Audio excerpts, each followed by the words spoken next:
KSEB Ambalappuzha section ഓഫീസിന്റെയും sub division ഓഫീസിന്റെയും ഉദ്ഘാടനം മന്ത്രി കെ കൃഷ്ണൻകുട്ടി നിർവഹിച്ചു. വേനൽച്ചൂടിൽ വർദ്ധിച്ചുവരുന്ന വൈദ്യുതി ഉപഭോഗം നേരിടാൻ KSEB ആവശ്യമായ മുന്നൊരുക്കം നടത്തിയിട്ടുണ്ടെന്ന് മന്ത്രി കെ കൃഷ്ണൻകുട്ടി പറഞ്ഞു.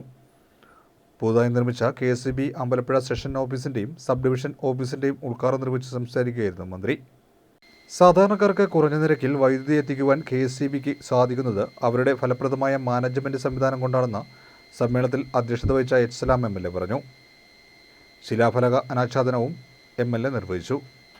KSEB deputy chief engineer Smitha Mathew report അവതരിപ്പിച്ചു. Block panchayat president advocate Sheeba Rakesh, panchayat പ്രസിഡന്റുമാരായ Shobha Balan, S Haris, Purakkad panchayat vice president VS Mayadevi എന്നിവർ പ്രസംഗിച്ചു.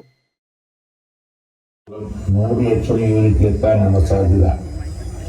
കഴിഞ്ഞ വർഷം മെയ് 3 സംസ്ഥാനത്ത് റെക്കോർഡ് ഉപയോഗമുണ്ടായത്. മെയ് 2 പീക്ക് സമയത്ത് വൈദ്യുതി ആവശ്യകതയും 5797 മെഗാവാട്ട് എന്ന റെക്കോർഡിലെത്തി. ഇക്കുറി ഇതിനേക്കാൾ ഉയർന്ന ഉപയോഗ സാധ്യത KSEB മുന്നിൽ കാണുന്നുണ്ട്.